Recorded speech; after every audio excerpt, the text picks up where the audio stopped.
Bonjour à toutes et à tous et bienvenue dans ce cours à distance d'introduction au droit. Ce deuxième chapitre sera consacré à l'origine de la règle de droit. D'où vient la règle de droit? Voilà la question à laquelle on va tenter de répondre aujourd'hui. Une réponse simple consisterait à dire que le droit vient de la vie en société. Il n'y a pas de société sans droit. Robinson, seul sur son île, n'a pas besoin de droit. Mais une fois que les hommes sont réunis en société, qu'est-ce qui explique cette forme spécifique qu'est le droit, en plus de la morale et des conventions sociales? La question de l'origine de la règle de droit appelle à une double réponse. La première renvoie au fondement de l'autorité du droit. Autrement dit, pourquoi les hommes décident de se soumettre au droit? D'où vient sa force particulière? C'est donc un questionnement d'ordre philosophique. La deuxième réponse est plus concrète et concerne les sources du droit, c'est-à-dire les procédés de création de la règle de droit. Commençons donc par les fondements de l'autorité du droit. L'autorité de la règle de droit soit vient d'une autorité supérieure, soit est ancrée dans l'homme lui-même. Plusieurs théories juridiques fondent l'autorité du droit sur une autorité supérieure. C'est d'abord la théorie du droit naturel ou justnaturalisme. Cette théorie comprend différents courants avec des explications variables, mais qui partagent une conception commune autour de deux propositions. Premièrement, il existe deux corps de loi. D'une part, les lois des hommes, appelées aussi lois positives, et d'autre part les lois naturelles et universelles qui fondent un ordre des choses, un ordre du monde ou un ordre de Dieu. Deuxièmement, les lois naturelles sont supérieures aux lois des hommes. L'autorité des lois des hommes vient du fait qu'elles se conforment aux lois naturelles. Les lois humaines ne doivent être au final qu'une transcription de ces principes supérieurs. Cette théorie du droit naturel connaît un fort déclin, voire une disparition. Autre théorie juridique qui fonde l'autorité du droit sur une autorité supérieure, le volontarisme. Selon cette théorie, l'autorité du droit vient de l'expression d'une volonté souveraine. La volonté souveraine est exprimée par la nation ou l'État. La volonté de l'État a une autorité parce que son pouvoir et sa force sont légitimement détenus. En résumé, ce volontarisme établit un lien entre validité de la règle et compétence de son auteur. Le normativisme est lui aussi un courant qui présente le fondement du droit à partir d'une autorité supérieure. Hans Kelsen, juriste autrichien, en est le représentant le plus célèbre. Selon le normativisme, chaque norme trouve son fondement dans une norme supérieure. Une loi est valable parce qu'elle a été adoptée conformément à la loi supérieure, la Constitution. Un règlement est valable parce qu'il a été adopté conformément à une norme supérieure, la loi. On a donc une pyramide des normes. Les normes juridiques ne sont pas sur un pied d'égalité. Les normes inférieures devant respecter les normes supérieures. D'autres théories présentent le droit comme un fait social. La vie sociale fonde son autorité. La règle de droit véritable est celle suivie dans les faits, dans la société. Rien ne sert à une règle d'être officiellement édictée, dans les formes, si dans la réalité elle n'est qu'une coquille vide que personne ne suit ou ne respecte. Prenons l'exemple du décret de 2004 sur l'étiquetage des bagages dans le train. C'est une règle posée par une source officielle et connue de tous, parfois suivie, mais non effective. Enfin, dernière théorie qui présente le droit comme venant d'une théorie supérieure, celle qui relie droit et efficacité économique. Ce courant est très important dans la doctrine nord-américaine. L'efficacité économique serait au fondement du droit. Il faudrait en ce sens laisser les relations économiques, le marché, créer ses propres régulations, ses propres règles. Ne pas entraver l'ordre spontané du marché. Le marché fabriquerait ses propres lois plus efficace que celle résultant de l'intervention de l'État. L'État est ici soupçonné de nuire au bon fonctionnement du marché par ses règles. Cette théorie est cependant contestable et semble n'être qu'un habillage d'un ultralibéralisme économique. Voilà pour les théories qui placent le fondement du droit dans une autorité supérieure. Passons maintenant à l'idée selon laquelle l'autorité du droit est ancrée dans l'homme lui-même. L'homme est lui seul en définitive le fondement de tout droit. L'homme est premier. Il dépasse l'ordre du monde, naturel ou divin, et fonde le pouvoir de l'État. Et il détient des droits inhérents à sa qualité d'homme, les droits naturels de l'homme. Un renversement philosophique a eu lieu au XVIIIe siècle avec les Lumières et la Révolution française.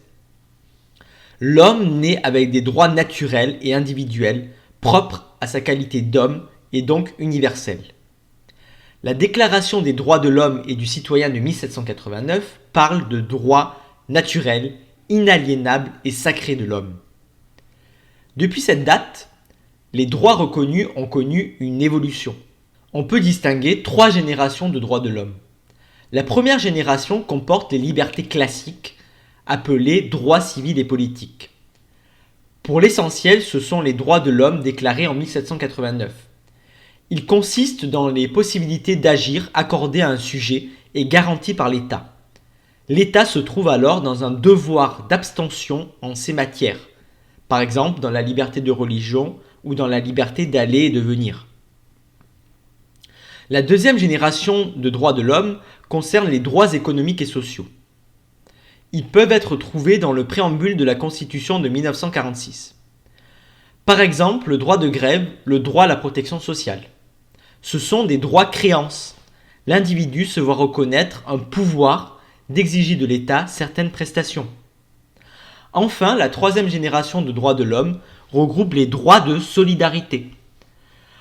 Ces droits consacrent plus les droits de l'humanité que ceux de l'individu. Par exemple, le droit à la paix, le droit à un environnement sain. Les droits fondamentaux ne sont pas absolus. Des possibilités sont ouvertes pour les limiter. Par exemple, le droit de manifester peut être limité pour des raisons d'ordre public. De rares exceptions existent, néanmoins, de droits qui ne connaissent aucune limite. Par exemple, l'interdiction de la torture ne connaît aucune limitation.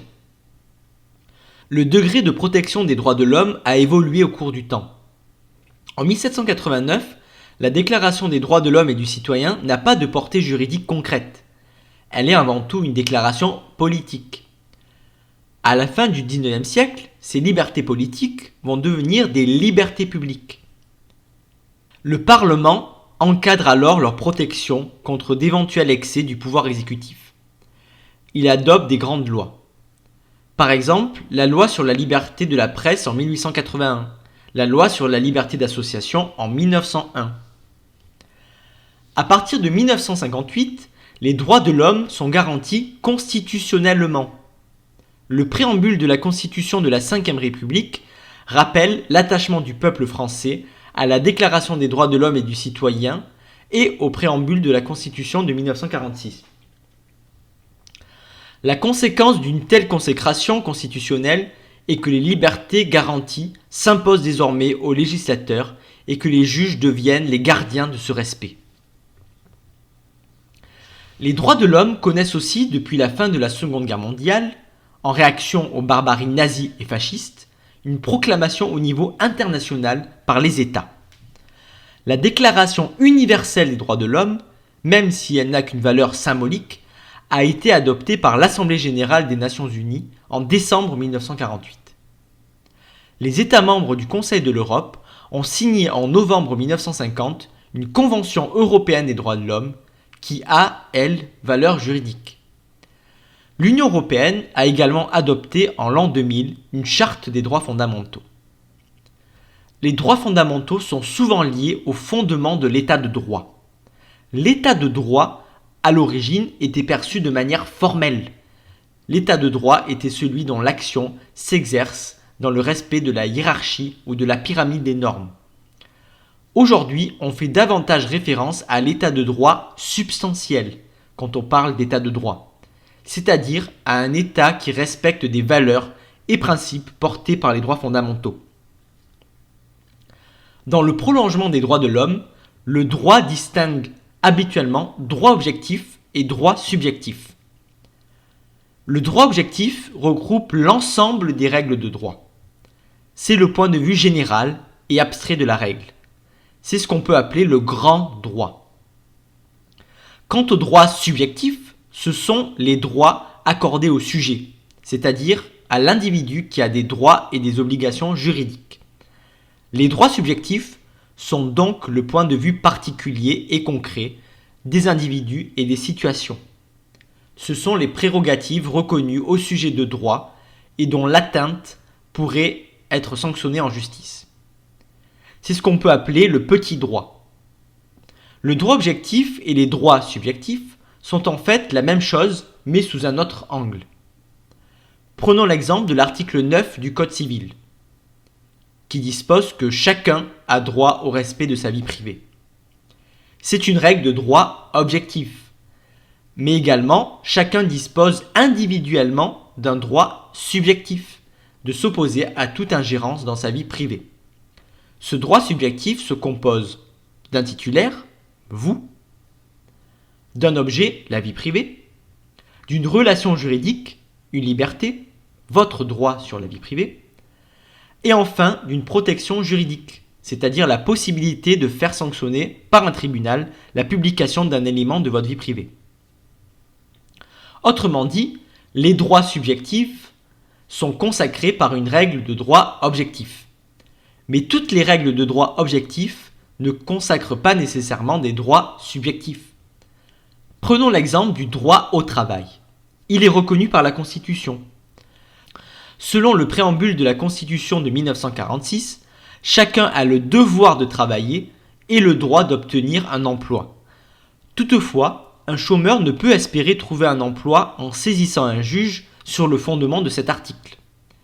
Il s'agit d'une obligation de moyens et non d'une obligation de résultat. L'État n'a pas d'obligation absolue de donner à tout chômeur un emploi, mais il doit mettre en place une politique permettant à chacun d'obtenir un emploi. On peut aussi classer les droits subjectifs selon différentes distinctions. Première distinction, droit réel et droit personnel. Un droit réel est un droit exercé par une personne sur une chose. Par exemple, le droit de propriété donne à son titulaire les pouvoirs les plus complets sur une chose. J'exerce sur ma voiture un droit réel de propriété. Au contraire, un droit personnel est un droit à l'égard d'une autre personne, c'est-à-dire le pouvoir juridique octroyé à une personne d'exiger d'une autre qu'elle fasse ou donne ou non quelque chose. L'un est donc le créancier, l'autre le débiteur. Par exemple, lors de l'achat de mon véhicule, s'est établi entre le vendeur et moi un rapport de droit personnel, consistant en l'obligation pour lui de me livrer ma voiture, en échange de la somme exigée. Une deuxième distinction peut être faite entre droits patrimoniaux et droits extra-patrimoniaux. Les droits patrimoniaux sont évaluables en argent. Par exemple, le droit de propriété sur une voiture ou sur une maison est un droit patrimonial. Les droits extra-patrimoniaux ne peuvent pas être évalués en argent. Par exemple, le droit à l'image est un droit extra-patrimonial. Enfin, dernière distinction entre d'une part les droits nés d'un acte juridique et d'autre part les droits nés d'un fait juridique. Un acte juridique, c'est une manifestation de volonté qui produit des effets de droit. Par exemple, un contrat qui est conclu entre des personnes repose sur des volontés exprimées par ces personnes. Ces volontés produisent des effets de droit, des droits et des obligations. Le fait juridique est un événement qui peut entraîner des effets de droit. Par exemple, un automobiliste imprudent renverse un piéton. Il y a un accident, c'est un événement, et cet événement produit des effets de droit, des droits et des obligations. Nous en avons fini avec cette première partie consacrée au fondement du droit. Je vous rappelle que nous sommes en train d'essayer de répondre à la question d'où vient la règle de droit. La deuxième réponse que nous pouvons apporter à cette question concerne les sources du droit. C'est un questionnement plus concret que le précédent. Les sources du droit sont les procédés de création des règles de droit. On reconnaît trois principales sources de droit: la loi, la coutume et la jurisprudence. Elles sont reconnues en tant que telles dans tous les systèmes juridiques, mais à des proportions variables. Commençons par la loi. Elle n'est jamais contestée en tant que source de droit. Et cela pour deux raisons. Premièrement, elle est la seule source à être instituée par la Constitution pour créer des règles de droit. Deuxièmement, le fondement de son autorité ne souffre d'aucune contestation. La loi puise sa force dans la volonté du législateur, qui est elle-même l'expression de la volonté générale. Qui est l'auteur de la loi ? Les lois sont les textes produits par le pouvoir législatif. En France, le Parlement est bicaméral. Il est composé de deux chambres, l'Assemblée nationale et le Sénat, dans lesquelles siègent les représentants du peuple. L'initiative de la loi émane soit du gouvernement, on parle alors de projet de loi, soit de parlementaires, on parle alors de proposition de loi. Résumons succinctement la procédure législative. Le texte est déposé devant une chambre. Il est transmis pour avis au Conseil d'État, puis discuté dans chaque chambre. Chaque chambre peut modifier le texte avant son vote par la voie d'amendement. Il doit être adopté dans les mêmes termes par les deux chambres. Une fois que la loi est votée, elle devra ensuite être promulguée par le président de la République qui ordonne son exécution sur tout le territoire français. En France, il existe différents types de lois. Les lois constitutionnelles permettent la révision de la Constitution. Les lois organiques touchent au fonctionnement des institutions. Par exemple, le statut de la magistrature. Les lois de programmation ont pour but de planifier sur plusieurs années. Par exemple, la loi de programmation des finances publiques permet de planifier les dépenses et recettes des administrations publiques sur plusieurs années. Les lois de pays sont celles votées par le Congrès de Nouvelle-Calédonie. Enfin, nous avons les lois ordinaires. Le domaine de la loi est défini à l'article 34 de la Constitution. Deux types de matières législatives sont distingués. D'une part, celles dans lesquelles le législateur fixe les règles, et d'autre part, celles dans lesquelles le législateur fixe les principes fondamentaux. Premièrement, celles dans lesquelles le législateur fixe les règles constituent un monopole de la loi. Ce sont les matières les plus importantes, dans lesquelles le citoyen doit être protégé d'un risque d'abus de l'administration.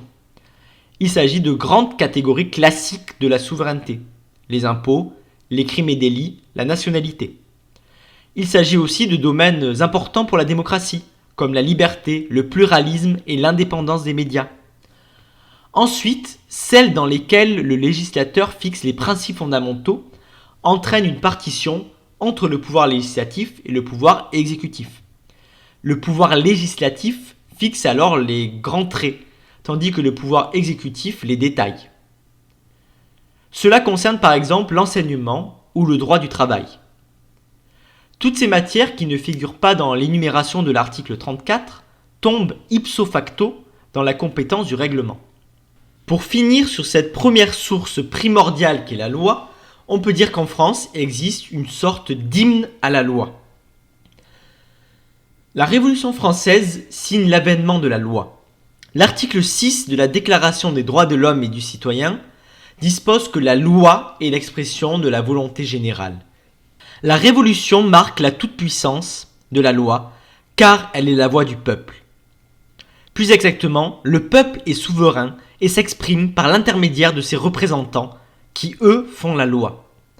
Une mythologie de la loi s'est donc forgée à partir de ce moment fondateur, donnant la capacité à la loi d'intervenir en toute matière et rendant impossible son contrôle. La loi devient alors la source de droit par excellence. Mais au fil du temps, la loi a perdu de sa toute-puissance. A pris fin l'interdiction de tout contrôle de la loi. Aujourd'hui, le Conseil constitutionnel peut contrôler la loi par rapport à la Constitution. Le Conseil constitutionnel intervient aussi par l'intermédiaire de la question prioritaire de constitutionnalité, la QPC, la loi peut être alors remise en cause à tout moment à l'occasion d'un litige.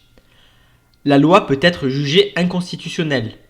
Elle peut aussi faire l'objet d'un contrôle de conformité aux normes supranationales. Et au-delà de cette possibilité de contrôle, la loi subit une crise quantitative qui remet en cause sa puissance. On a affaire à une avalanche de lois et surtout à une instabilité législative chronique. Cela est très visible en matière pénale, qui est la première victime du phénomène de réforme permanente du fait de son impact médiatique. Tout sujet d'inventeur est virtuellement une loi, disait Guy Carcassonne. S'ajoutent aussi de nouveaux domaines de législation complexes, comme les biotechnologies, l'environnement, un ensemble de réglementations techniques rapidement périmées. Mais malgré cette crise, l'attachement à la loi est maintenu. C'est l'outil premier du droit. La loi fait figure d'action politique. Elle permet de réformer la société et trancher des questions de société. Elle vient apaiser les tensions et satisfaire les revendications.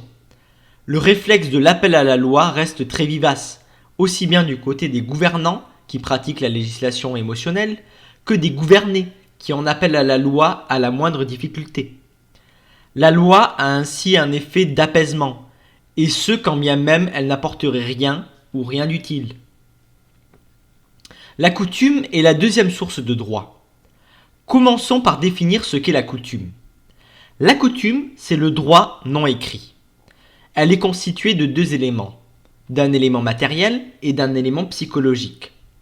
L'élément matériel signifie que la coutume est une pratique ancienne, constante et répétée. Selon le vieil adage, une fois n'est pas coutume. L'élément psychologique implique le sentiment de l'obligation. Chacun est convaincu de son caractère obligatoire. Mais étant donné que la coutume est un droit non écrit, elle est vivement critiquée. Elle est considérée comme un affront à la modernité, à la rationalité, comme archaïque et dispersée. Mais il ne s'agit pas d'un choix de l'admettre ou de la rejeter. Il faut le constater. La coutume est. Dans les sociétés au pouvoir peu organisé, la coutume est une source privilégiée. Elle a dominé les premières formes de droit dans l'histoire. Le droit mésopotamien, hébraïque, phénicien, romain, musulman. Dans les sociétés où le pouvoir d'édiction du droit est organisé, la coutume se maintient de manière plus discrète. En droit français, elle a connu son heure de gloire sous l'Ancien droit, particulièrement au nord de la France. Sous l'Ancien régime, des coutumes régissaient certaines questions, la question des biens, les régimes matrimoniaux, les successions. Puis, on a assisté à un mouvement d'abrogation massive de ces coutumes, notamment avec la Révolution et l'Empire. Le Code civil qui date de 1804, de l'époque napoléonienne, a ainsi repris une grande partie de ces coutumes. Malgré cela et malgré leur raréfaction, encore aujourd'hui, les coutumes restent actives dans différents domaines. Dans le domaine constitutionnel, il existe des coutumes. Il existe une constitution écrite, mais aussi une constitution réelle, faite des pratiques politiques. Par exemple, la coutume veut que le Premier ministre démissionne après des élections législatives, même si son parti a gagné les élections. Autre exemple, l'article 20 de la Constitution dispose que le gouvernement détermine et conduit la politique de la nation. Ici, le droit écrit s'oppose à la pratique réelle, car dans la pratique réelle, la politique de la nation est déterminée et dans ses grandes lignes conduite par le président de la République. Autre domaine dans lequel la coutume est vivace, le domaine international. En droit international, des traités entre États existent, mais ne couvrent pas tous les domaines des situations concrètes. C'est pour cela que la coutume internationale est si développée. Elle est reconnue devant la Cour internationale de justice comme source applicable. La coutume internationale peut être générale, ou propre à une région, ou encore restreinte à des relations bilatérales. Les pratiques sociales sont aussi l'objet de coutumes. La vente sur la voie publique de muguet le 1er mai en est un exemple. Le maire d'une commune a refusé, à la demande d'un fleuriste, de réglementer la vente de muguet le 1er mai sur la voie publique. Le tribunal a jugé légale cette décision du maire, car selon le juge, il s'agit d'une activité traditionnelle bénéficiant d'une tolérance établie par la coutume. Autre exemple, le législateur sanctionne comme délit les actes de cruauté envers les animaux domestiques. Mais il a fait le choix de préserver les mœurs locales dans chaque place où se trouve une tradition locale ininterrompue. Ainsi, la coutume autorise au nord les combats de coqs et au sud la tauromachie. Enfin, les pratiques professionnelles sont le dernier exemple que l'on va donner de persistance de la coutume. Les usages d'entreprise signifient des pratiques suivies par l'employeur à l'égard de ses salariés et grâce auxquelles l'employeur va plus loin que la loi ou les conventions collectives. C'est un engagement unilatéral de l'employeur. Par exemple, l'octroi d'une prime le dimanche peut être un usage d'entreprise. Mais cet engagement ne dure que tant que dure la volonté de l'employeur. Avant qu'il mette fin à la pratique, il doit en informer en temps utile les salariés. Pour finir sur la coutume, nous pouvons étudier les relations entre la coutume et la loi. La coutume et la loi peuvent être complémentaires. La coutume peut s'appliquer dans tous les espaces laissés vacants par la loi. Mais l'hypothèse est de plus en plus rare du fait de l'hypertrophie législative. Parfois, la loi organise cette complémentarité. Elle renvoie à l'application de la pratique, puis permet de la compléter ou en fixer des contours plus précis. Autre idée toujours dans la complémentarité, il y a une sorte de partition des intérêts entre la loi et la coutume. La loi vise l'intérêt général, c'est donc un modèle applicable à tous. La coutume vise les intérêts particuliers, veut chercher des solutions au plus près des besoins ressentis.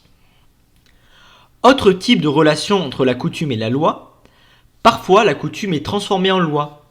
Par exemple, certains usages professionnels se diffusent dans le monde du travail et peuvent être transformés en loi. Enfin, la coutume peut être contraire à la loi. Dans ce cas-là, la loi l'emporte. L'illégalité d'une pratique contrôlée par le juge aboutit à la condamnation de cette pratique par le juge. Cela entraîne le plus souvent la modification de la pratique pour éviter de nouvelles condamnations. Enfin, la dernière source du droit est la jurisprudence. La jurisprudence est le produit de l'activité du juge. C'est l'ensemble des décisions rendues par les différentes juridictions. Dans chaque pays, on parle par exemple de jurisprudence française, ou sur une matière, on peut parler de jurisprudence criminelle, de jurisprudence commerciale. La jurisprudence est mobilisée quotidiennement. Le drame de la loi, c'est son incapacité à anticiper l'infinité des situations concrètes. Elle se révèle parfois manquante ou imprécise pour le cas. La jurisprudence, quant à elle, permet plusieurs choses par rapport à la loi. Premièrement, elle permet d'interpréter la loi et de l'appliquer à des cas particuliers. Deuxièmement, elle permet de pallier l'absence de loi sur des questions nouvelles. Enfin, elle permet d'inspirer de nouvelles lois. Pour conclure ce chapitre, les sources du droit ne sont pas égales. La loi est considérée comme supérieure, du fait de sa formule abstraite et de son application générale. Le pouvoir qui la vote est reconnu, il est souverain. Sa violation est accompagnée d'une sanction. Les autres sources sont défavorisées par rapport à la loi. La coutume est suspecte parce qu'elle est non écrite et qu'elle vient de la pratique. Quant à la jurisprudence, elle est doublement défavorisée. Elle naît d'un cas particulier et non d'une situation générale. Et en France, contrairement aux États-Unis ou au Royaume-Uni, il n'y a pas la règle du précédent. Dans les systèmes anglo-saxons de common law, pour une affaire similaire, le juge doit se conformer aux décisions antérieures de ses collègues. La solution du litige doit être identique. En France, au contraire, il y a une plus grande possibilité de revirement de jurisprudence, surtout pour les juridictions supérieures comme la Cour de cassation. Au final, c'est l'idée de pluralisme des sources de droit qui prime. Chaque source a ses qualités et défauts. Elles se complètent. La loi est générale, uniforme et obligatoire. Les autres sources font preuve de pragmatisme et d'adaptabilité. Le législateur édicte la règle, le juge l'interprète, la pratique la suit.